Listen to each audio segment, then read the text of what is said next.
24 TV-ին շարունակում է աշխատանքը, տաղավարում այսօր իմ հյուրն է Արդար Հայաստան կուսակցության նախագահ Նորայր Նորիկյանը։ Բարև ձեզ, պարոն Նորիկյան։ Բարև ձեզ։ Շնորհակալ եմ մեծ ընկալվելու համար։ Ես եմ շնորհակալ հրավերի համար։ Խոսենք ավականու արտահերտ ընտրություններից, որոնք տեղի ունեցան Գյումրիում եւ Փարաքարում։ Քաղաքացիական պայմանագիր ըստ էության պարտվեց։ Գյումրիում դեռևս անորոշություններ կան, հույսեր ունեն ամեն դեպքում ՔՊ-ից, որ հնարավոր է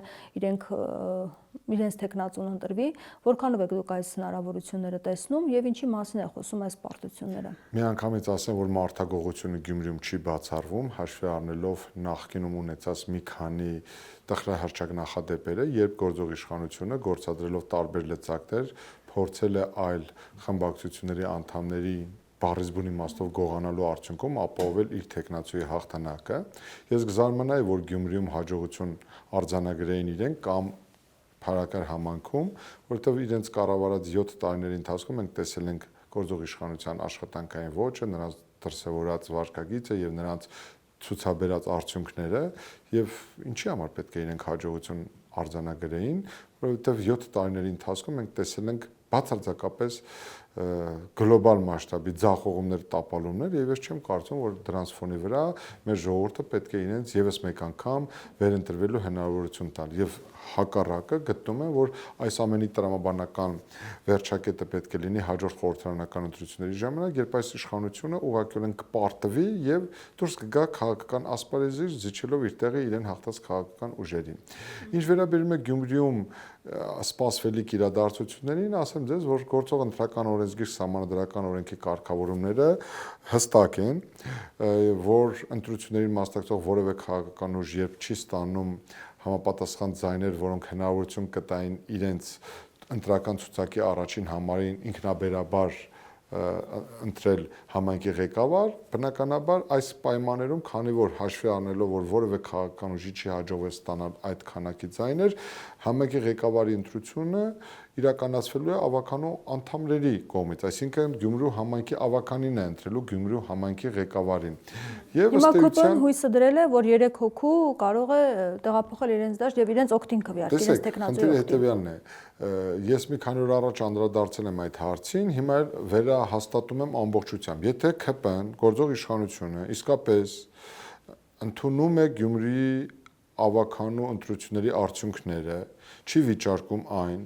եթե հարգում է գյումրեցիների կատարած ընտրությունը։ Ինչպես Փաշինյանը գրեց ընտրություններից հետո, որ հարգում է քաղաքացու։ Պարտավոր են հայտարարել, որ իրենք քաղաքապետի տեխնացու չեն առաջադրելու, հաշվի առնելով մնացած 4 քաղաքական ուժերի հայտարարությունները այն մասին, որ իրենք համայնքի ղեկավարի տեխնացուի շուրջ եկել են կոնսենսուսի, այսինքն 4 քաղաքական ուժերը իրենց ավականու անդամների հետ հանրագումարով կարողանում են համայնքի ղեկավար ընտրել Գյումրու նախկին քաղաքապետ Վարդան Ղուկասյանին։ Եթե ՔՊ-ն, կրկնում եմ, այլ մտադրություններ չունի, իրենք պարտավոր են հաշվի նստել ընտրությունների այս արդյունքների հետ եւ հայտարարել, որ քաղաքապետի տեխնացու չեն առաջադրելու, համայնքի ղեկավարի տեխնացու չեն առաջադրելու, բայց եթե ապրիլի 16-ին քաղաքացիական պայմանագիրը առաջադրեց քաղաքապետի տեխնացու, կարելի է երաշխավորված ասել, իհարկե չբացառելով որևէ այլ էլեմենտ, որ մարտագողության օպերացիան հաջողվել է եւ ՔՊ-ին հաջողվել է իրենով անել եւս 3 այլ ֆրակցիաների անդամների, ովքեր քվեարկելու են իրենց քաղաքական թիմի ներկայացուցչի օգտին։ Հակառակ պարագայում ինձ համար անհասկանալի է, թե որ տրամաբանությամբ պետք է ՔՊ-ն առաջադրի քաղաքապետի տեխնացու, եթե իր ձայները չեն բավականացնում ավականու անդամների մեծամասնության ձայներին համայնքապետ ընտրելու առումով։ Սպասենք, տեսնենք իրադարձությունները։ Կարծում եք կհաջողվի նրանց իրենց կողմից զարգանա։ Ես չեմ կարող ասել, որ նման մտավախություն չունեմ, որովհետև հաշվի առնենք նախորդ մի քանի տխրահարճակ նախադեպերը, երբ ՔՊ-ն օգտագործելով տարբեր լծակներ, տարբեր վարչական ռեսուրսներ, այլ միջոցներ իր առջև դրված խնդրի լուծմանը հասել է։ Հիմա տեսնենք, թե Գյումրիում ինչ իրադարձություններ կզարգանան։ Ես չեմ բացառում որևէ այլ սցենար, կրկնում եմ, ես քանի որ այս սցենարի մասին խոսք գնաց, ես չեմ բացառում, բայց հնարավոր է բոլորովին այլ սցենար զարգանա, որ ընդհանրապես այլ տեխնացուներ էլ առաջադրվեն, ուժերի կոնֆիգուրացիան այնպիսին է, որ ցանկացած անակնկալ հնարավոր է, որովհետև ուժերին այդպիսի հաշվեկշիռ է ձևավորվել, որը տալիս է հնարավորություն արձանագրելու, որ մեկը մյուսի կախվածությունը ակնհայտ է։ Հիմա Գյումրին այդքան կարևոր է իշխանության համար, որ նրանք ամեն գնով ուզում են, որպեսզի իրենց տեխնացուն լինի քաղաքապետ։ Սա ինչ է փոխելու առհասարակ։ Նախորդ 7 տարիների ընթացքում ՔՊ-ն Գյումրիում քաղաքապետ չի ունեցել, ինչ որ ճակատագրական, ինչ որ էական նշանակություն չի լինելու, բայց կրկնում եմ, հանրային դաշտում է գերագնահատում Գյումրու համայնքի ղեկավարի կամ ավականու ընտրությունների նշանակությունը։ Չպետք է գերագնահատել, սա տեղական մակարդակի ընտրություններ են։ Մեր հասարակությունը շատ լավ զանազանում է տեղական նշանակություն ունեցող ընտրությունները համապետական նշանակություն ունեցող ընտրություններից։ Սա ուժերի որոշակի ստուգատես էր, բայց չի կարելի այս ընտրությունները չափել քաղաքական ուժերի իրական ազդեցության մակարդակը, որովհետև համապետական ընտրությունների ընթացքում որակապես փոխվում է եւ ընտրողների տրամադրվածությունը եւ ընտրական գործընթացի քաղաքական բովանդակությունը, միտքը, համապետական ընտրությունների նշանակությունը, համապետական իշխանությունների ձևավորման քաղաքական ամբողջ պայքարի տրամաբանությունն է փոխվում եւ այս առումով ես կարծում եմ ընտրություններից հետո նկատի ունեմ համայնքի ղեկավարի ընտրություններից հետո Գյումրիում կրկերը կհանդարտվեն եւ մենք բոլորս կվերադառնանք այն հիմնական գլոբալ խնդիրներին, որոնք առկա են եւ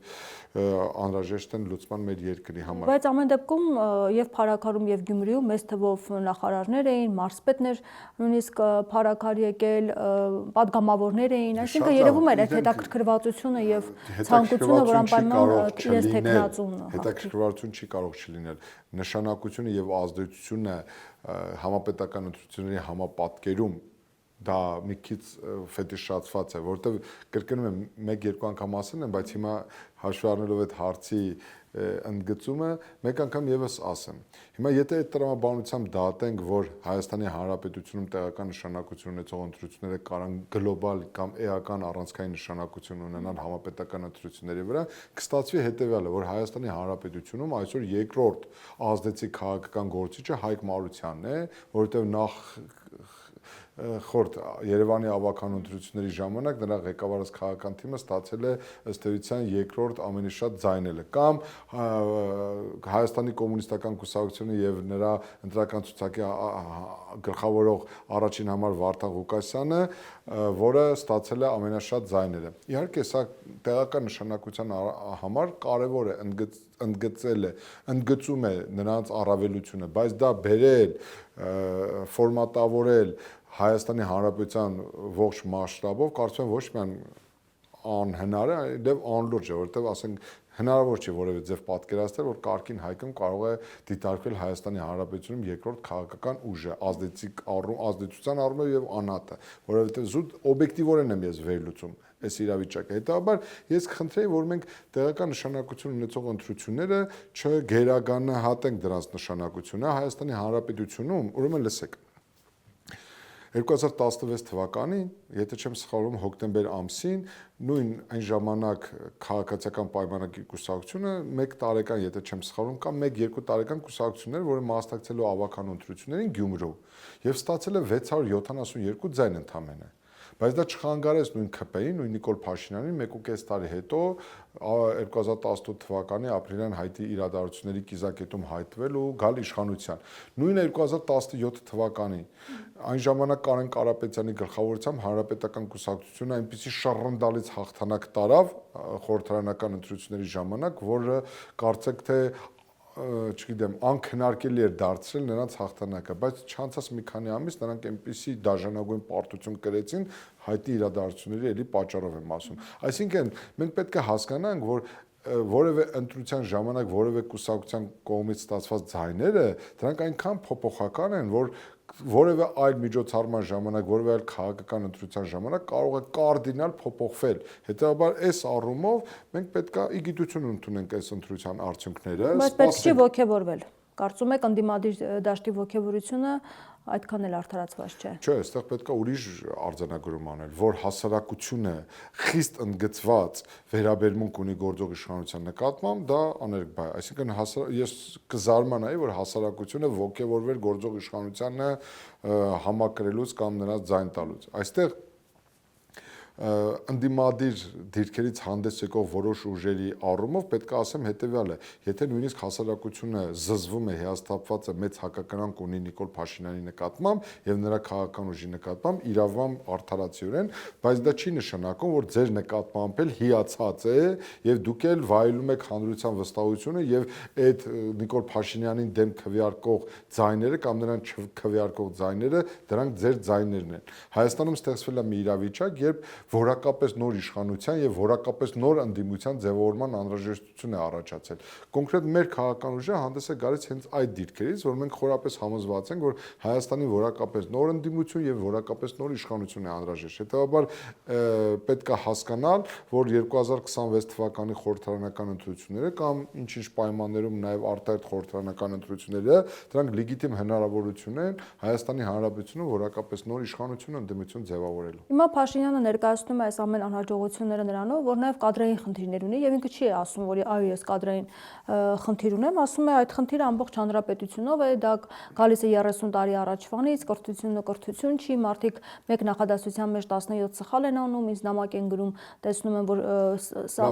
սխալներով է, բայց աշխատանք են փնտրում։ Ես այդտեղ համաձայն եմ Փաշինյանի դիտարկման հետ, եթե Հայաստանի Հանրապետությունում կադրային խնդիր չլիներ կամ կրթության խնդիր չլիներ, ինքը վարչապետ չէր լինի։ Սա միանշանակ, բայց այդտեղ ուրիշ բան եմ ուզում ասել։ Ամենամեծ խնդիրը հենց ինքն է։ Երբ որ այդ խնդիրը լուծվի, ես դες հավաստիացնում եմ Հայաստանի Հանրապետությունում ձևավորվի այնպիսի ինտելեկտուալ, այնպիսի քաղաքական օրակարգ, ռազմավարական մտածողություն ունեցող, Հայաստանի ռազմավարական շահերով առաջնորդվող իշխանություն, ես դες հավաստիացնում եմ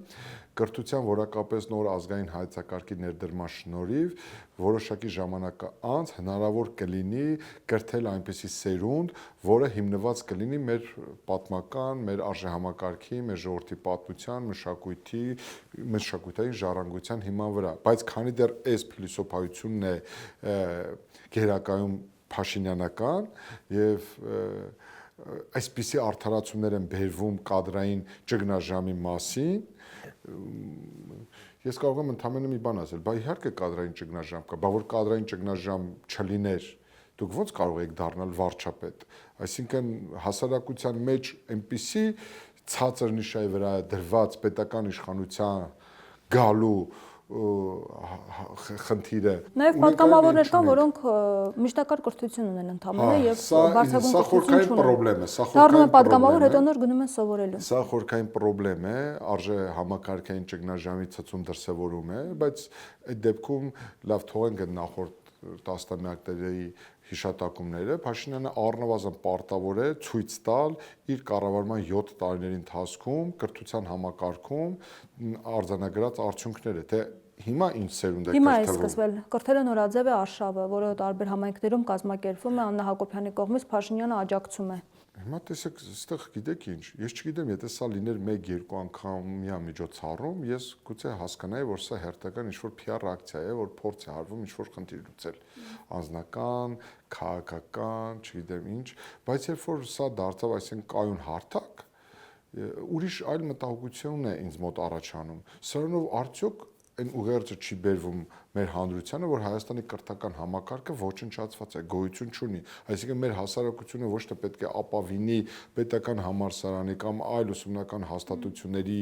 կողմից տրվող կրթական ռեսուրսներին այնտեղ սովորի, այլ կրթվել է, նորաձևել է այս հարթակի տակ գնան մարդիկ կրթվեն։ Սա շատ վտանգավոր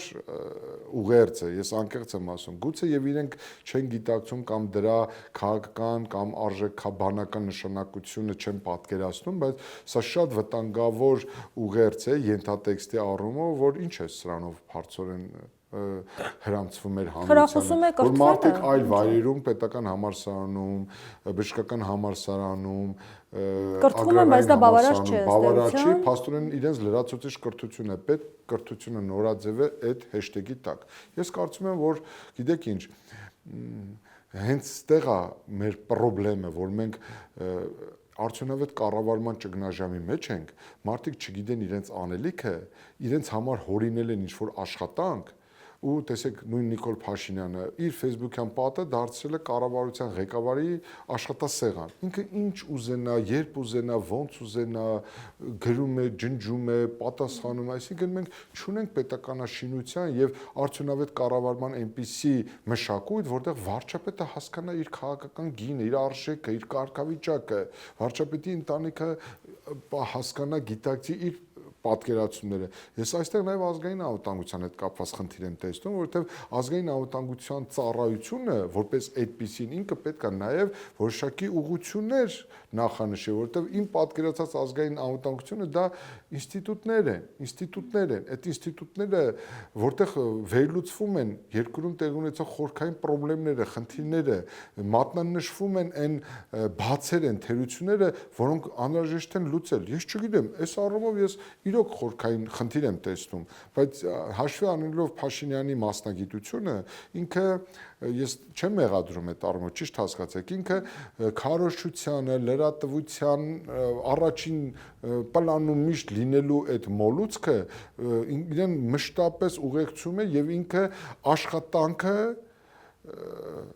PR-ը շփոթել է աշխատանքի հետ, այսինքն վարչապետի գործառույթները բոլորովին այլ են։ Ես ասեմ ձեզ, ես մի հատ գնացեք հետևից ստուգեք այդ տեղեկությունը, վարչապետ Փաշինյանը վերջին անգամ երբ ա եղել զինված ուժերում 20 թվականի պատերազմից հետո, վարչապետ Փաշինյանը տեղյակ է, թե ինչ է կատարվում մեր շրջակա միջավայրի հետ, մեր անտառները արդյոք հատվում են այնպես, ինչպես հատվում էին նախկինում, մեր անտառների պահպանությունը արդյոք դրված է բավարար մակարդակի վրա։ Վարչապետ Փաշինյանը խոստանում էր, որ հասարակությունը կիմանա Հայաստանի ընդերքը շահագործող բոլոր անձանց անունները, առևտրային բանկերի հիմնադիրների եւ դրանց սեփականատերերի անունները, այսինքն մենք կառավարման տեսանկյունից գտնվում ենք մի գլոբալ ճգնաժամի մեջ, ու ես ֆոնի վրա Փաշինյանը ուզում է իր ձախողումը, իր անձնական պարտությունը արդարացնել Հայաստանի Հանրապետությունում արկա կադրային ճգնաժամով, կրթական ցածր մակարդակով, շատ լավ։ Կոռուպցիայով, ասում է վարորդական իրավունք են ստացել, բայց քշել չգիտեն Հայաստանի կրթական մակարդակը, եթե ձեր բնորոշմամբ այդքան ցածր է, եթե դուք հանգել եք հետևության, հետևյալն է, եթե Հայաստանի Հանրապետության կրթական մակարդակը բնակչության այսքան ցածր չլիներ, ձեր պատկերացմամբ, դուք երբեք իշխանության չէիք գա։ Դրա պատասխանը պետք է փնտրել ձեր իշխանության գալու, ուրեմն այդ հնարավորության մեջ։ Եթե Հայաստանի հասարակությունը, ինչպես դուք եք ուզում կրթեք, փաստորեն անկիրթ է, կրթված չէ, կրթված լիներ, ձեր պատկերացմամբ դուք արդյոք հնարավորություն կունենայի գալ իշխանության, թե ոչ։ Ինչ վերաբերում է վարորդական իրավունքի վկայական ստանալուն, գիտեք ինչ, սա եւս նաեւ ցուցիչ է հենց իր կողմից մատնանշված, որովհետեւ տեսեք, Փաշինյանը բացի վարորդական վկայականի մասին հիշատակումից այլ ոլորտերի ձախողումների մասին է խոսել։ Ասում ենք դպրոց կառուցել չգիտենք, մանկապարտեզ կառուցել չգիտենք, մենք կամուրջ կառուցել չգիտենք, մենք ճանապարհներ կառուցել չգիտենք, բանակ կառուցել չգիտենք, ինքը թերագնահատում է հայ տղամարդկանց, ասում է մեր կանայք ավելի կարողունակ են, ավելի ունակ են, քան տղամարդիկ, հասկանում եք, ինքը ինչ մեխերի վրա է խփում, ինչ կարծեք թե գիտեք ինչ վերքի վրա աղել լցնում։ Այս իրողությունները գալիս են մի հանգրվանի, որ նույնիսկ եթե ինքը ախտորոշումներ է տալիս, բուժման մասին որևէ խոսք չկա։ Լավ, եթե նույնիսկ մենք գտնվում ենք այս տոտալ ճգնաժամի մեջ, լուծումը որն է։ Եվ ինչ ծրագրեր է մշակում, ինչ մեխանիզմներ ունի չկա, այս առումով որևէ խնդրի լուծման հայեցակարգ ես չեմ տեսնում։ Արտգործ նախարարության հայտարարությունը վերջերս շատ քննարկվեց, մասնավորապես Լեռնային Ղարաբաղի հետ կապված, ասում են, որ Լեռնային Ղարաբաղի հայության բռնի տեղահանման եւ Լեռնային Ղարաբաղի լուծարման վերաբերյալ հրամանագրի հրապարակումից հետո խնդիրը դուրս է եկել Հայաստանի եւ Ադրբեջանի միջև միջպետական հարաբերությունների կարգավորման օրակարգից։ Այսինքն մեղավորությունը այս ամենի այդ լուծարման փաստաթուղթն է, որն էլ պատճառ է դարձել, որպեսզի Հայաստանը այլևս իր օրակարգն չունենա այս հարցը։ Վերջի 4 տարիների ընթացքում չգիտեմ, անհաշվելի արդարացումներ է գտել, բոլորին մեղադրելով բացի սեփական ձախողումից։ Բացի սեփական ձախողումը խոստովանելուց։ Գիտեք ինչ, Հայաստան-Ադրբեջան հարաբերությունների գործընթացում որևէ կերպ չներառել Արցախի հակամարտության վերջնական լուծումը, Արցախահայության հետագա պարզապես զավեշտ է։ Ինչի։ Շատ պարզ պատճառաբանությամբ Հայաստան-Ադրբեջան հարաբերությունների վատթարացման պատճառ է հանդիսացել Արցախը։ Արցախի ժողովրդի ճակատագիրը, Արցախի ժողովրդի ինքնորոշման իրավունքը, Ղարաբաղյան հակամարտության կոնֆլիկտը հենց այդպեսին, ինչպես առաջին հանրապետության ժամանակ, հետո Խորհրդային միության ժամանակ եւ հետո։ Եվ հիմա կարգավորել Հայաստանի եւ Ադրբեջանի միջև հարաբերությունները եւ որևէ ձևով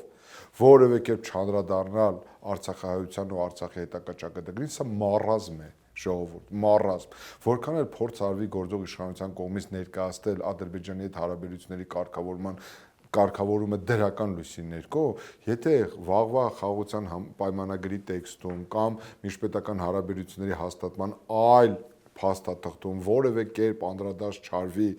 բուն կոնֆլիկտի պատճառ հանդիսացած օբյեկտին, ուրեմն Փաշինյանն ասել է, որ չի լինելու, համաձայնագրում չկա այդպիսի կերպ Արցախին չի վերաբերող։ կարող լինել։ Փաշինյանը զբաղված է կամ ինքնախապեյությամբ, կամ փորձում է մեր հանրությանը մոլորեցնել։ Այդ փաստաթղթով հնարավոր չի լինի ապահովել իրական խաղաղություն։ Հասկանում եք։ Հիմա ոնց որ մի պատկերացնենք, վերցնենք մարդուն վիրահատենք, տանենք վիրահատական սեղան, սեղանին դնենք այն պատճառով, որ նա սրտի հետ կապված լրջագույն խնդիրներ ունի, բայց սրտին ձեռք չտանք եւ նրա, այսպես ասած, կույրաղիքը հեռացնենք ու փորձենք ասենք վիրահատությունը անցել է հաջող։ Իսկ ինչ ձևով պետք է հիշատակվի Արցախի հարցը, որ ասում եք պետք է անպայման համաձայնագրում տեղ գտնի։ Նորից եմ կրկնում, կապված թե ինչ փիլիսոփայության վրա խարսխված կլինի։ Դե Արցախի հարցը փակելու փիլիսոփայություն է հիմա գնում։ Այդ դեպքում ինչպես պետք է իրենք դա ներառեն։ Եթե նորից եմ կրկնում, կոպիտ օրինակ եմ բերում, եթե դուք վերքը ծածկում եք, այդ չի նշանակում այդ վերքը դադարեց գոյություն ունենալ։ Այդ վերքը մնալու է։ Եթե դուք այլ իրողություն փորձում եք թաքցնել, չի նշանակում այդ այլ իրողությունը չկա։ Եթե Փաշինյանը փորձում է սավան գցել Արցախյան խնդրի վրա, դա չի նշանակում, որ Արցախյան խնդիրը գոյություն չունի։ Փաշինյանի համար որևէ անտեսանելի իր օբյեկտ, առարկա, հայրենիք, եթե չկա, այդ չի նշանակում, որ այն չկա։ Ես կոնցեպտուալ առումով համաձայն չեմ այդ դիտարկման հետ։ Նորից եմ կրկնում, Փաշինյանը Ալիևի հետ կարող է վաղը 4 հատ խաղաղության պայմանագիր կնքել։ Եթե կոնցեպտուալ հարցերը չեն լուծվել, իսկ կոնցեպտուալ հարցերը հետևյալն են. Արցախի խնդիրը, Հայաստանի օկուպացված տարածքները, 1000 կիլոմետր Հայաստան-Ադրբեջան սահմանների դելիմիտացիա, դեմարկացիա, այսպես կոչված 300,000 ադրբեջանցիների վերադարձը, Սյունիքի միջանցքով այսպես կոչված Սյունիքի մարզով այսպես կոչված միջանցքի տրամադրումը, Հայաստանի սահմանադրության փոփոխությունը, ռեպարացիաների հնարավոր հարցը, Արցախայության վերադարձը, այդ ինչի՞ չեք խոսում Ադրբեջան 5 միլիոն հայերի վերադարձի մասին, ինչի՞ չի խոսում, կոմունիկացիաների մասին ինչի՞ չի խոսում, այդ կոմունիկացիաները մենակ Նախիջևանի Ադրբեջանի համար են, այդ Հայաստանը Ադրբեջանի տարածքով կոմունիկացիաներից օգտվելու իրավունք չպետք է ունենա։ Սրանց մասին չգիտես ինչու Փաշինյանը չի խոսում, անկլավների այսպես կոչված, այսինքն Ժորժ ջան, հիմնական խնդիրները չլուծված, այո, հիմնական խնդիրները, որևէ հիմնական խնդիր այս իշխանությունը խաղաղության պայմանագրով չի լուծել, նախագծով, որևէ հիմնական կռվանի վերաբերյալ որևէ լուծում չկա։ Սահմանազատում ասում եք սահմանագծման մասին, 10 կիլոմետր տարածք անցած տարի ապօրինի կերպով ինչ-որ սահմանագծեցին, սահմանազատեցին, բայց մենք ունենք 1000 կիլոմետրանոց Ադրբեջանի հետ սահման, սկսած Տաուշից վերջացած Սյունիքի մարզ, ինչ է լինելու այդ սահմանները, Հայաստանից զավթված տարածքներից դուրս գալու է Ադրբեջանը, չկա այդ հարցերի պատասխանը, չկա։ Ասում են սահմանազատման արդյունքում, բայց երբ կհասնեն այդտեղ ինչ կլինի։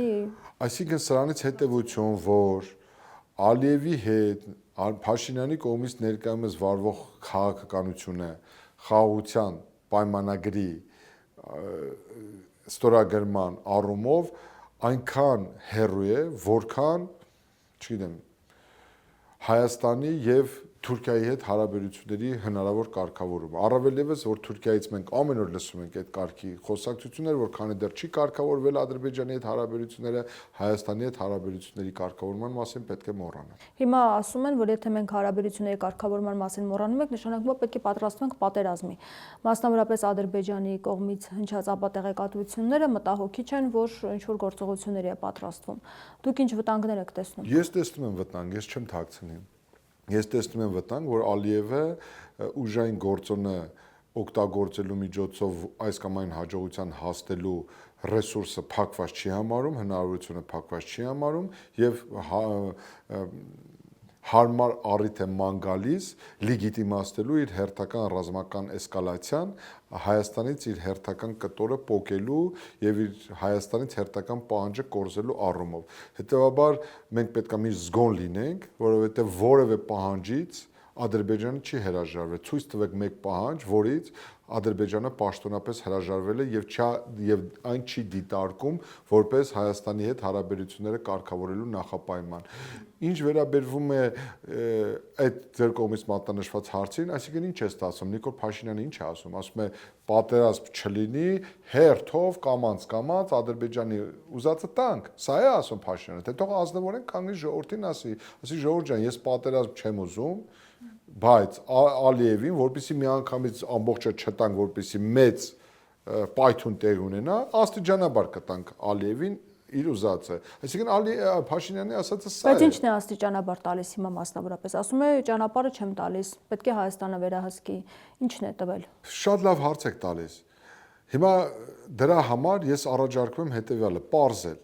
թե խաղաղության պայմանագրի 17 կետերը, դրանք ում կողմից են դրվել շրջանառության մեջ, որ կետերի հեղինակն է հանդիսանում Հայաստանը, որ կետերի հեղինակն է հանդիսանում Ադրբեջանը, որ կետերին համաձայն չի եղել Հայաստանը, որ կետերին համաձայն չի եղել Ադրբեջանը։ Եվ ինչ է զիջում Ադրբեջանը։ Հա, ինչ են զիջել, հա։ Չէ, մի վարքան։ Թե փող զիջում բառն է օգտագործում, ասեք ինչ եք զիջում, տասնյակ ուրեմն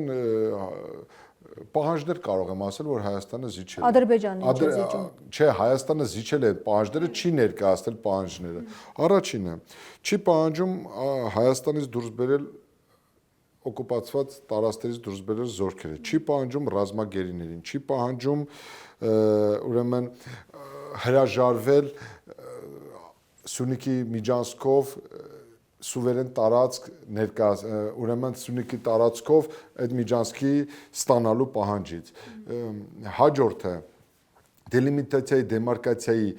գործընթացում չի պահանջում Տաուշի մարզում, Գեղարքունիքի մարզում նրանց տիրապետության տակ անցած մեր տարածքներից։ Հաջորդը վերջերս Արցախցիների հարցը դե ամենագլոբալն էր, քիչ առաջ ասում էի դրա համար չուզեցա նորից կրկնել։ Ամենակարևոր երկու պահանջների մասին վերջերս որ համաձայնությունը ստացա։ Հարգելի Հերմինե, դուք հետաքրքրվել եք մինչև այդ ինչու էր Հայաստանը դեմ այդ երկու պահանջներին։ Այդ ինչ փոխվեց։ Միջազգային հայցերից հրաժարումը եւ երրորդ ստացավ դրա դիմաց Հայաստանը, կամ ինչ փոխվեց բանակցությունների գործընթացում, որ հանկարծ Հայաստանը մեկ օր առաջ դեմ էր, համաձայն չէր ու հանկարծ մեկ օր հետո սկսեց համաձայնել։ Եվ դուք ինչ եք կասկածում, ինչ չի։ Սա արդյոք ստրատեգիական հարցերում զիջել չի, որովհետեւ երբ որ դուք հրաժարվում եք այդ եվրոդիտորդերից կամ այդ սահմանի երկայնքում այլ երրորդ երկրների զորքերի տեղակայման պահանջից կամ հնարավորությունից, դուք առնվազն պետք է հասնեք այն հարցի լուծմանը, որ Հայաստան-Ադրբեջան պետական սահմանի երկայնքով տեղի ունենա ապառազմականացում, այսինքն զորքերը սիմետրիկ հետ քաշվեն, այսինքն Հայաստանի եւ Ադրբեջանի սահմանի ոչ Հայաստանի Հանրապետության զինված ուժերի ստորաբաժանումներ լինեն, ոչ Ադրբեջանի, այսինքն սահմանի կանգնած լինեն ոչ թե մարտական ստորաբաժանումներ, զինված մարտական զենքերով, այլ սահմանապահ զորքերը իրականացնեն պետական սահմանի պաշտպանություն ու պահպանություն։ Հետաբար լուծել է Նիկոլ Փաշինյանը այդ հարցը։ Արդյոք սա զիջում չի։ Ի վերջո, արդյոք զիջում չի, երբ Ալիևի լկտի սանձարձակ պահվածքին որևէ արձագանք համարժեք չի տրվում։ Այսինքն Ադրբեջանը պետք է որովում,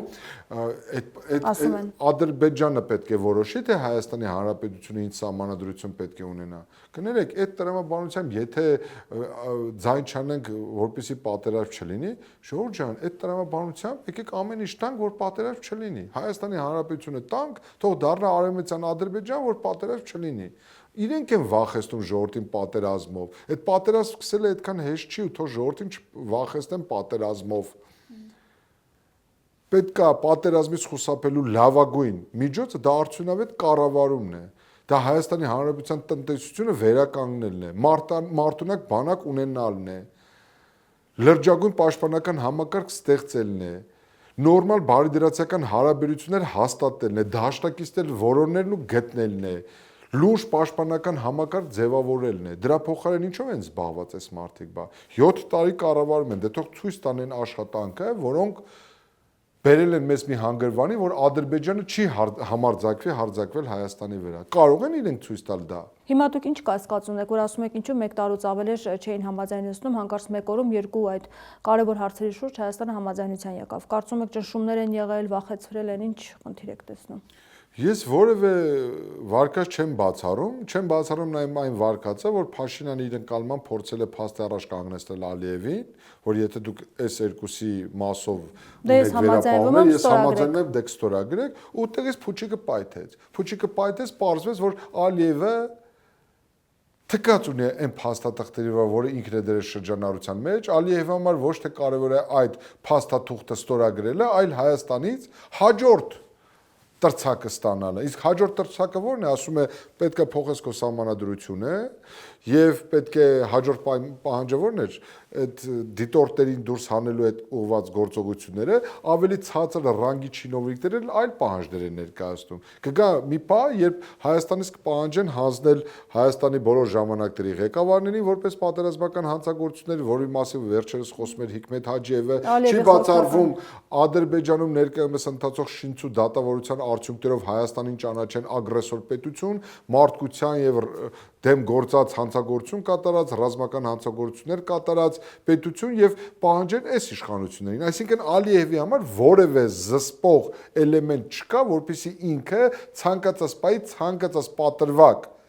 առաջ բերի ու տորպեդարի փորձի ձախողել խաղաղության պայմանագրի կնքման գործընթացը։ Էլ ինչ պետք է անի Ալիևը, որպեսզի դուք հասկանաք, որ նա ձեր հետ խաղաղության պայմանագիր կնքելու որևէ մտադրություն չունի։ Ինչ պետք է անի էլ։ Հիմա այդ պահանջները, որ ներկայացնի Ալիևը, ինչպես դուք եք ասում, որևէ իրավական ուժ ունի միջազգային իրավունքում։ Որ պահանջները։ Որ ասում եք կուզենա կպահանջի, որպեսզի